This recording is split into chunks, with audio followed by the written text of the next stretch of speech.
여러분 반갑습니다.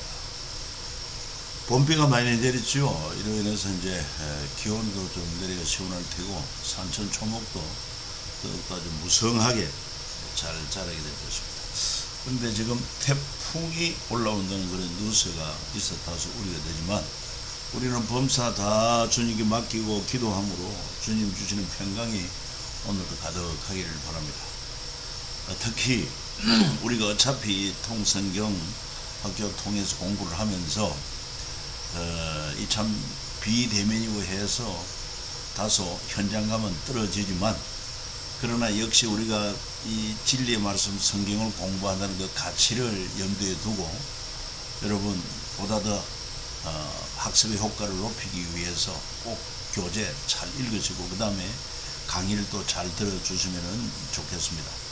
성경 읽어 나가는 거 역시 매우 중요합니다.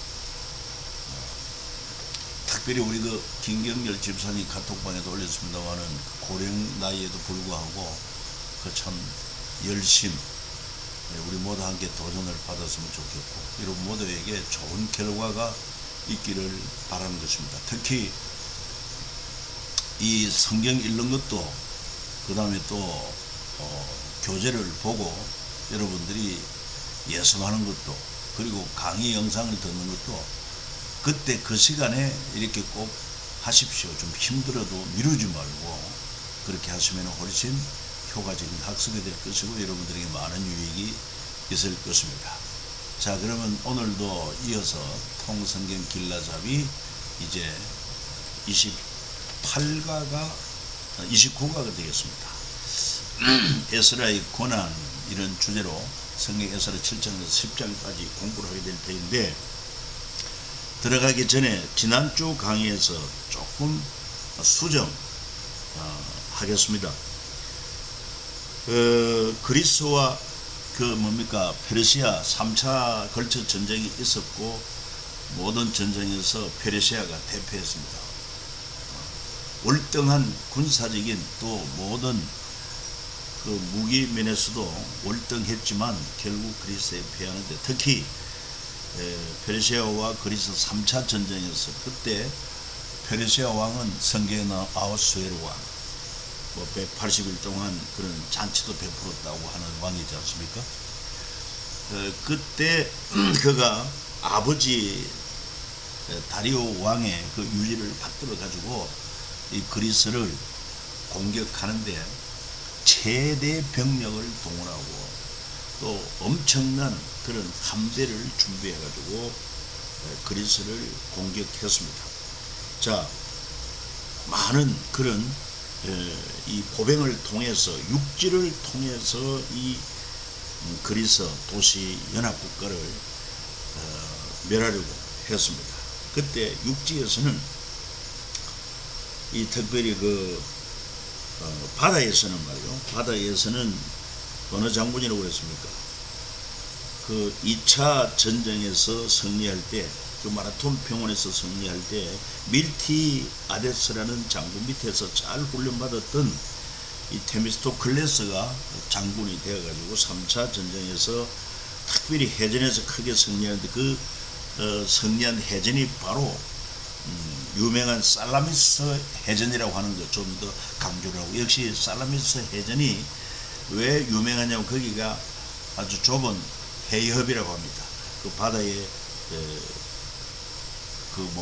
좁은 통로 마치 우리나라의 울돌목과 같다고 그런 얘기를 하면서 거기서 살라미스 해전에서 지형을 통해서 승리를 했고 아울러 그 또한 그리스 도시연합국가 가운데 스파르타의 레오니다스와 300용사들 그들이 테르모빌레 협곡에서 이 협곡이라고 하니까 이제 산과 산 사이 그런 골짜기가 되질 않겠습니까? 거기에서 이 페르시아군을 맞이하여 결사항전 그래서 저들이 거의 전사를 다했다고 합니다. 그렇게 하면서 전쟁을 페르시아의 공격을 무력화시키면서 저들의 힘을 거의 방전시키는 그런 생명을 건 전투 이로 말미암아 해전에서 승리한 이 테미스토클레스 그 군사들이 이제 그 페르시아에 남은 전의를 상실한 그들을 쳐서 물리침으로 3차 전쟁에서도 승리를 거두었다. 그래서 살라미스 해전과 테르모필레 협곡의 그 전투를 좀 더 수정 정리해서 말씀을 드립니다. 특별히 오늘 29가에서는 에스라 고난인데 크게 이제 네 가지 주제가 2차 귀한 지도자 에스라다. 에스라는 학사 겸 율법사다. 제사장이다. 에스라와 함께한 2차 귀한 자들 명단과 그리고 에스라의 개혁, 신앙개혁이죠. 사내들인 공예 이런 내용으로 한번 살펴보도록 하겠습니다. 자, 시간 참조하시고 공간은 예루살렘에서 기록을 했습니다. 이 2차 귀환해가지고. 그래서 주요 인물은 에스라와 아닥사스다 왕인데 참조하십시다. 특별히 2차 귀환 지도자, 1차 귀환은 지도자는 누굽니까? 고레스의 칙령에 따라서 스룹바벨이 지도자가 되어가지고 1차 귀환하고 1차 귀환한 저들의 주된 사명은 성전 건축이었습니다.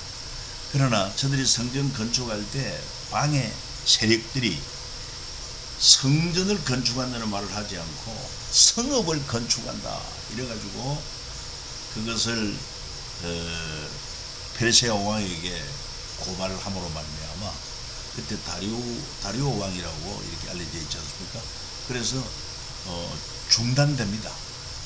얼마나 중단되느냐? 자그마치 지대를 놓고 나서는 16년 동안 중단되었다 하는 것입니다.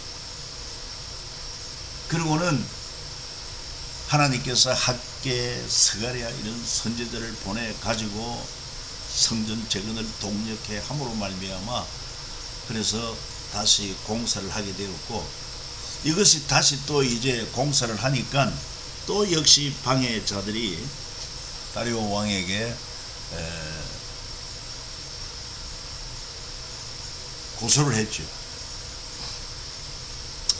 고소를 했을 때 이제 왕이 사실해 보니까 그 1차 기한 때 고레스 칙령에 따라서 성전 건축을 하려고 했다는 이 사실이 이제 밝혀져서 성전 재건이 이루어지게 된 것을 알 수 있습니다. 그때로부터 1차 기한으로부터 80년이 지나서 2차로 파견된 귀환한 지도자가 누구냐? 에스라다 하는 것입니다. 그 후에 약 한 13년 후입니까?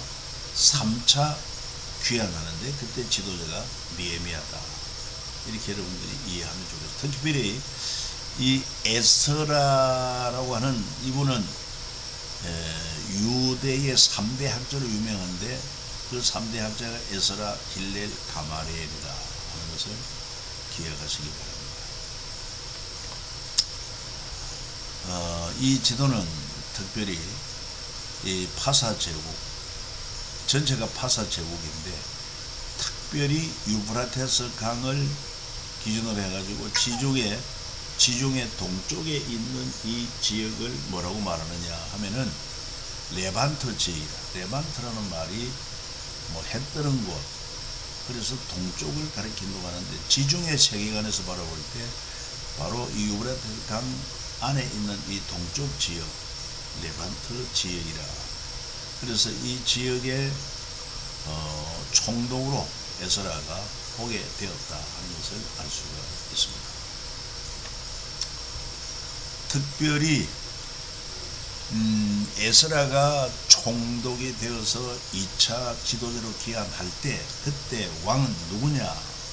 그때 왕은 아수에로 왕의 아들 아닥사스다 왕이었습니다. 그래서 이 에스라나 느헤미야는 파사 제국 아닥사스다 왕과 굉장히 친분이 두터웠습니다. 어떻게 그렇게 되었을까 생각할 때 아닥사스다 왕의 아버지가 누굽니까? 아수에로 왕입니까? 아수에로 왕 때 그 왕비가 누구지요? 유대인 에스더 아닙니까? 그리고 또한 모르드게가 총리가 되지 않았습니까? 그때 이 아수에로 왕은 유대인에 대해서 굉장히 좋은 인상을 가지게 되었고 또 유대인들을 신뢰하고 그랬습니다. 그리고 그의 셋째 아들이 누구냐면 바로 아닥사스다 왕인데, 뭐 에스더가 친어머니라는 말은 없지만은 적어도 아수에로 왕의 아들이니까 친모는 아니다 할지라도 여러분 에스더의 그 영향이 컸다고 볼 수 있죠.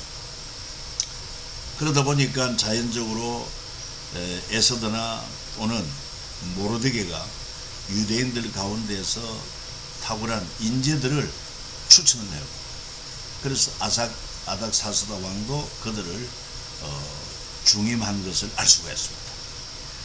그래서 이 에스라의 인물됨을 알고 바로 예루살렘을 2차 귀환토록 하면서 책임자로 그를 보냈던 것을 알 수 있고, 그 다음에 이제 다음 생으로 공부할 느헤미야에 대해서도, 느헤미야는 아닥사스다 왕의 술 맡은 권한자, 이 굉장히 신뢰받는 사람이 아니면은 왕의 음식을 주문하는 그런 자가 될 수가 없을 것입니다.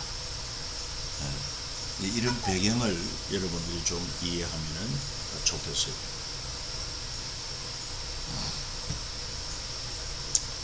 자, 그래서 이제 2차 귀환한 에스라의 결심이 무엇인가? 히스기야 왕 때 유월절을 정한 시기에 지킬 수 없었던 이유가, 원래는 이 정한 절기의 유월절을 지켜야 되는데 그 절기에 제대로 지킬 수 없었던 이유가 제사장이 부족했다. 그 제사장의 균형이 깨졌다는 것이죠. 그리고 백성들이 모이지 못했다. 뭐 이런 이유로 히스기야 때 유월절을 정한 시기에 지키지 못했던 이유가 있고, 특별히 제사장들의 직업 이동이 있었다. 그러니까 이 제사장들이, 다시 말해서 하나님의 백성들이 제사장 나라 중심이 되어 가지고 정말 하나님 중심, 그리고 성전 중심, 이 제사 중심이 되어야 되는데 이게 소홀히 했단 말이에요. 그러니까 성전 제사가 약화되니까 제사장들이 생계가 어려워. 그래서 저들은 나름대로 뭐 육축을 한다든지 그런 다른 직업으로 이동하게 되므로 제사장이 부족하게, 아울러 이로 인해 제사장 나라의 가장 근본적인 문제가 된 겁니다. 그러나 그 결과로 결국 이스라엘이 망하지 않습니까? 북쪽 이스라엘은 아수르의 망하고 남쪽 유다도 바벨론의 70년 포로가 되고, 그리고는 이제 70년 만에 1차 귀환을 하고, 1차 귀환한 후로부터 80여 년 지나서 2차 지도자 에스라의 책임하에 귀환하는데, 그 에스라는 아론의 16대 손 제사장으로서 그런 굳게 결심을 합니다. 그게 바로 뭐냐면은 에스라는 학사요 제사장으로서 율법을 깊이 연구하고 자기가 준행하고 그리고 가르치기로 결심한 인물입니다. 에스라 7장 10절이죠. 에스라가 여호와 율법을 연구하여 준행하며 율례와 규례를 이스라엘에게 가르치기로 결심하였더라. 이게 바로 뭘 의미하느냐? 하나님께서 계획하신 제사장 나라를 다시 재확립해야 우리가 귀환해서도 그 나라가 하나님의 복 주신 가운데, 은혜 가운데 굳건할 수 있다는 그런 결심이었던 것을 알 수 있어요. 그래서 성전 기반에 다시 시작하는 제사장 나라를 이루겠다. 성전은 이미 이제 1차 귀환한 자들이 스룹바벨 성전을 세웠지만은, 그러나 아직도 제대로 신앙교육이, 율법교육이 되질 않았으니까 에스라가 2차 귀환하면서 그렇게 다짐을 했던 것을 알 수 있어요. 에스라가 여호와 율법을 연구하고 준행하고 율례와 규례를 이스라엘에 가르치기로 결심하였다.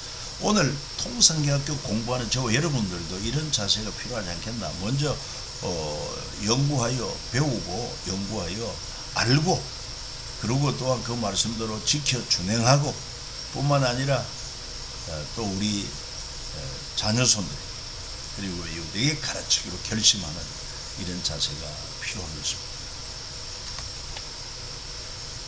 자, 그러면서 이제 이 아닥사스다 왕이 에스라를 이 레반트 지역, 그러니까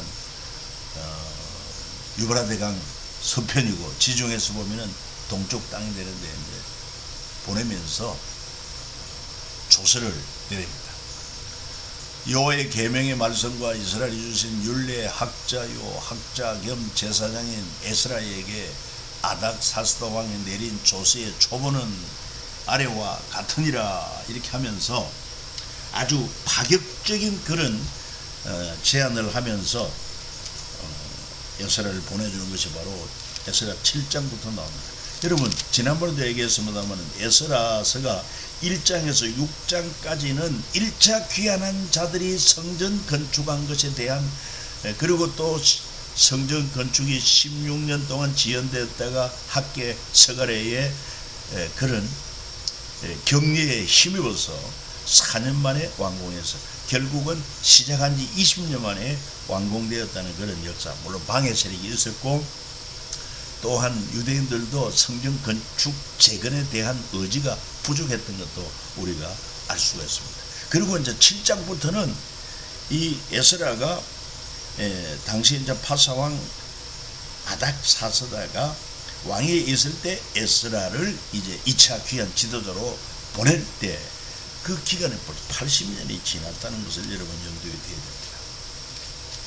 그러면서 7장에 보면은 이 아닥사스다 왕이 에스라에게 파격적인 그런 조서를 내려줬던 것을 알 수가 있습니다.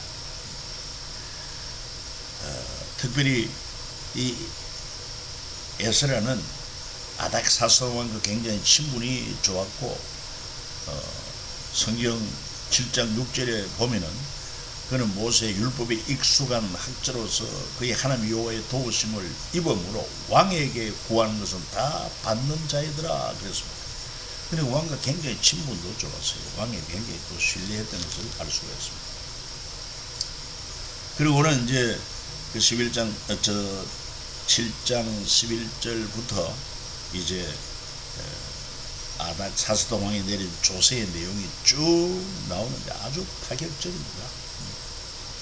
그러니 필요한 모든 재정뿐만 아니라 그 다음에 그에게 뭐 사법권까지 이렇게 부여해서, 그리고 필요한 모든 재정이 있으면은 왕의 곳간에서, 그 지역에 있는 왕의 곳간에서 얼마든지 제공하도록 그렇게까지 파격적인 조서를 내려줬던 것을 알 수 있습니다. 뭐 이거는 이제 성경에 나오는 애굽의 조서, 그 다음에 다윗의 조서, 뭐 바빌론 느부갓네살 왕의 조서, 페르시아 왕의 조서, 뭐 고레스 왕의 정령, 다리오 왕의 조서, 뭐 시작해서 아수르 왕, 지금 우리 이제 에스라에서 보고 있는 아닥사스다 왕의 조서. 그러니까 아닥사스다 왕의 조서로 말미암아 이제 에스라가 지도자로 2차 귀환하게 되는 것이고, 페르시아 왕의 입장에서 볼 때는 이제 그 동쪽 지역에 유브라데 강 서쪽 편으로 이제 총독으로 파견하는, 파송하는 거죠. 그리고 이제 3차 파견은 바로 느헤미야. 그래서 이 고레스 왕의 1차 귀환은 스룹바벨 중심으로 성전 재건이 목적이었고, 그 후로 80년 지나서 2차 파견은 아닥사스다 왕 때 하나님의 율법을 백성에게 가르치는, 성전만 가져오면 안 된다. 거기에 말씀을 제대로 가르치는 신앙교육이 중요하다. 그리고 이제 3차 파견 역시 아닥사스다 왕 때 이 느헤미야가 책임자가 되어가지고 무너진 성벽 재건, 성전은 지금 준공이 되었지만 아직 예루살렘 성벽이 무너진 상태에서 성벽 재건을 목적으로 3차 느헤미야가 지도자로 이렇게 귀환하게 된다 하는 것입니다. 그때 그 뭐 귀환하고 싶다고 되는 것이 아니라 통치국 파사 왕의 그런 조서가 있어야만 했다. 이것도 하나님의 섭리요 하나님의 은혜였다 하는 것을 기억해야 되겠습니다. 그리고 이제 에스라와 함께 2차 귀환한 자들이 나오는데 때는 BC 458년 에스라와 1700여 명 제사장 그룹이 이제 귀환하게 됩니다. 스가랴 7장 12, 13절에 이런 말씀이 있어요. 왕 아닥사스다는 하늘의 하나님 율법의 완전한 학자 겸 제사장 에스라에게 조서를 내립니다. 우리나라에 있는 이스라엘 백성과 그들 제사장들과 레위 사람들 중에 예루살렘으로 올라갈 뜻이 있는 자는 누구든지 너와 함께 갈지어다. 자, 그러면서 이 페르시아 제국의 지하에 사내들인 공회가 생기게 되는 것을 알 수 있습니다. 페르시아 제국에 세워진 유대 자치기구라고 볼 수 있는데 사내들인이라고 하는 뜻이 상당히 그래도 괜찮은 뜻이 있어요. 모여 앉는다 그런 뜻을 가지고 있고, 그러면서 이 사내들인 공회에는 누가 지도자가 되느냐 하니까 대제사장이 의장이 되고, 그리고 이제 그 공회원들은 바리새인, 사두개인, 서기관, 장로들 이렇게 해서 도합 70명으로 구성이 된다고 합니다. 마치 모세가 70인 장로를 세운 것에 그 근거를 두고 있다고 하는데, 그래서 이런 자들이 모여서 사내들인 공회의 회원이 되어 가지고 유대인들의 중요한 정치적 또는 종교적 최고 의결 기관이었던 것을 알 수 있습니다. AD 6년 로마의 주운 사법기관으로도 인정받습니다. 신약 성경에 등장하는 사내들인 공회가 바로 여기에서 유래하게 되었다. 바로 페르시아 제국에 세워진 유대 자치기구였다. 유대가 페르시아로부터 독립한 날, 아닥사스다 왕의 허락으로 에스라와 느헤미야의 협력으로 이 사내들인 공회 공적으로 이제 시작되었다. 사내들 공회에 설립한 유대 동족들의 아울러 협조로 가능하게 됩니다. 사내들인 공회로 인해 페르시아 제국 시대 때 100여 년 동안 유대 공동체의 단독 보존이 가능했다. 이후 헬라 시대 로마 제국 통치 속에서도 유대 공동체가 버티며 살아갈 수가 있었다 하는 것입니다. 그 회당 제도가 좀 더 구체화되고 사내들인 공회와 더불어서 해당이 그 이후로 계속 공존했던 것도 알 수가 있습니다. 그러면서 이제 이 에스라가 2차 귀환하면서 아주 중요한 결심이 뭐라고 그랬습니까? 에스라 7장 10절에도 나왔습니다만 율법을 깊이 연구하고 그리고 배운 대로 준행하고 이 윤례와 규례를 이 하나님의 백성들이 가르치기로 결심했다고 했는데, 그러면서 그가 다시 이스라엘의 역대기를 기록합니다. 여러분, 역대상하 있지 않습니까? 역대상하는 언제 기록됐느냐? 포로에서 70년 포로 생활을 지나고 1차 귀환하고 그 다음에 2차 귀환할 때, 그때 이제 우리가 바벨론 포로에서 다시 귀환했지만은 성전을 재건했지만은 우리 공동체가 어떤 공동체, 어떤 나라로 세워져야 되겠느냐? 바로 다윗 왕국과 같은 제사장 나라, 하나님 중심의 제사장 나라로 굳게 세워져야 된다. 그런 차원에서 새로운 국가를 재건하는 청사진으로 기록한 것이 바로 역대상하다 하는 것입니다. 그건 중요한 의미가 있습니다. 그래서 역대상하에는 북쪽 이스라엘 역사는 싹 빼버리고 없어요. 남쪽 유다의 역사만 쭉 기록되어 있으면서, 그리고 특별히 또 다윗 왕의 그런 바세바를 취한 이런 내용도 빠지고 없는 것입니다. 왜 그렇게 했느냐? 바로 다윗, 하나님이 기뻐하신 다윗이 그 하나님의 은혜로 강성한 다윗 왕국을 다시 회복하자는 의미에서 기록한 것이 바로 역대기서다. 에스라에 의해서 기록되어 있다. 이렇게 보는 것입니다. 그래서 또 아울러서 에스라가 나중에 이제 느헤미야에서 나옵니다만은 이 느헤미야와 더불어서 느헤미야가 이제 3차 지도자로 기한하지 않습니까? 함께 또 사역을 하게 된 것을 알 수 있습니다. 문제는 에스라의 회개 기도, 여기에 방점을 둡니다. 조상들 때로부터 오늘까지 우리 잘못을, 조상들의 잘못을 우리의 잘못으로 알고 회개하자. 그래서 9장 7절 읽어봅니다. 우리 조상들 때로부터 오늘까지 우리의 죄가 심하며 우리의 죄악으로 말미암아 우리와 우리 왕들, 우리 제사장들을 여러 나라 왕들의 손에 넘겨서 칼에 죽으며 사로잡히며 노략을 당하며 얼굴을 부끄럽게 하심이 오늘날과 같습니다. 여러분, 하나님의 백성이지만, 정말 선택받은 하나님의 백성이지만 그 하나님을 경외하지 않고 하나님의 말씀에 순종하지 아니하면은 하나님이 징계하시는 것입니다. 다른 나라에 넘기고 칼에 죽기도 하고 포로되기도 하고 노략을 당하고 부끄러움을 수치를 당하기도 합니다. 그리고 9절 10절에 우리가 비록 노예가 되었습니다. 우리 하나님이 우리를 그 종살이하는 중에 버려두지 아니하시고 파사왕들 앞에서 우리가 불쌍히 여기며 있고 소생하여 우리 하나님의 성전을 세우게 하시며 그 무너진 것을 수리하게 하시며 유다와 예루살렘에서 우리에게 울타리를 주셨나요? 우리 하나님이 이렇게 하신 후에도 우리가 주의 계명을 저버려 사오니 이제 무슨 말씀을 하오리까? 그런 지들이 예루살렘에서 돌아와가지고 아니 바빌론 포로에서 돌아와서 성전 재건도 했지만은 아주 정신을 못 차리고 있다.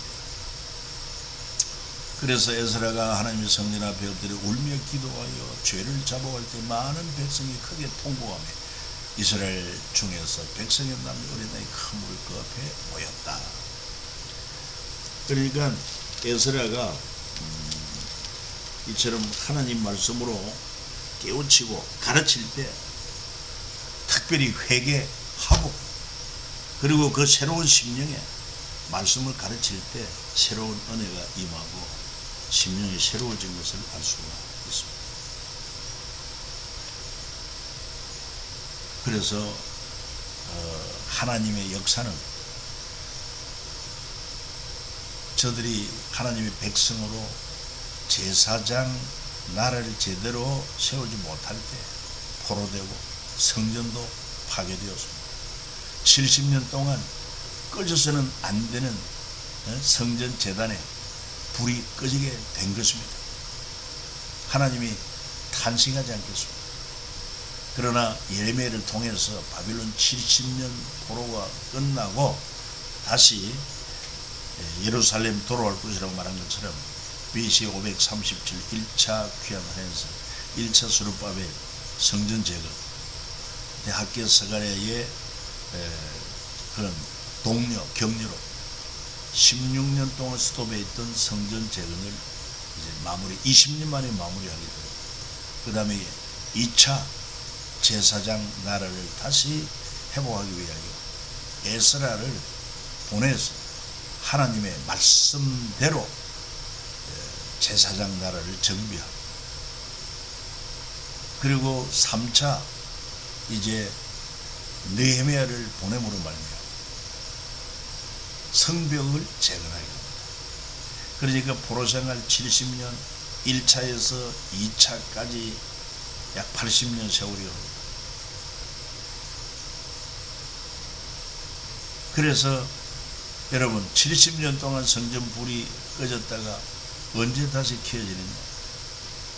스룹바벨이 성전 재건하고, 그것도 처음에 시작할 때 워낙 방해 세력이 많아가지고 16년 동안 중단된 것을 학교 스가랴의 그 동료에 힘입어서 4년 만에 이제 성전을 재건하고 다시 성전에 불이 켜지게 되고 70년 동안 불이 켜지고 70년 동안 성전이 무너졌다. 언제 무너졌느냐? 586년에 성전이 파괴되었거든요. 언제 성전이 재건되어졌느냐? 바로 BC 516년, 딱 만 70년 만에 성전이 재건되어져서 성전의 불이 다시 피워지게 되었다. 그래서 제사장 나라 이제 회복이 완성이 되고, 그래서 이 에스라와 느헤미야의 노력으로 성전 완공이 되고 제사 완공이 되고 성벽 완공이 되어서 제사장 나라가 완전히 리셋이 완성이 됩니다. 그러다가 말라기 와서 이제 하나님의 계시가 끊어집니다. 400년은 성전은 유지되었습니다만은 그 성전에 누가 임하시느냐? 예수님이 임하십니다. 너희가 이 성전을 헐어라, 내가 사흘 만에 다시 일으키리라. 바로 그 성전을, 스룹바벨 성전을 헤롯 대왕이 이걸 다시 재정축을 하고 그렇게 꾸밉니다. 거대한 성전이 되었습니다. 그때 예수님, 내가 저 성전을 헐어라, 내가 사흘 만에 일으키겠다 할 때 저들이 이해하지 못했습니다만은 이제 사람의 손으로 지은 성전은 이제 무너지게 되고 참 성전 대신 예수님을 통해서 영원한 성전, 하늘나라의 성전이 이루어지게 된다 하는 것입니다.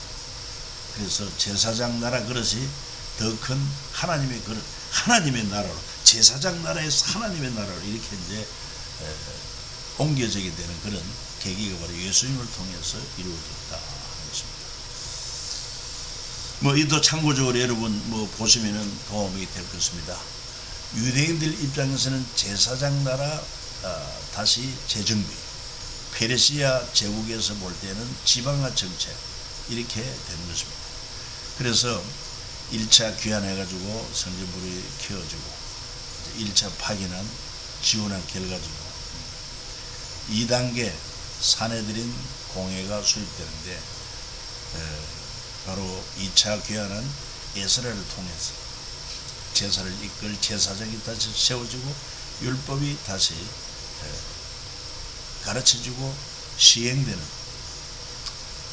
누가 파견합니까? 그 당시 아닥사스다 왕이 에스라를 총독으로 임명하고, 그래서 유프라테스강 서편 거점 확보, 유대 자치기구 설립, 사법권 인정해서 여기서 바로 사내들인 공의회가 생겨나게 됩니다. 그리고 3단계는 성벽 수립인데 바로 유대인 입장에서는 3차 귀환이었고 느헤미야를 통해 제사장 나라 제사 절기 명기를 다시 지켜주고, 이 페르시아 쪽에서 볼 때는 느헤미야를 총독 임명하여 예루살렘 상권을 활성화해서 이 제국에도 굉장히 유익한 도로상인 입점과 세수를 발생하게 하는데 이 페르시아 제국 지방화 정책에 성공했다. 이 모든 것이 하나님의 작정과 섭리 가운데 이루어졌다 하는 것을 염두에 두고 에스라서를 읽을 때 여러분들에게 또 새로운 은혜가 임하게 될 것입니다. 오늘 여기까지입니다. 수고하셨습니다. 다음 주 화요일에 다시 뵙도록 하겠습니다.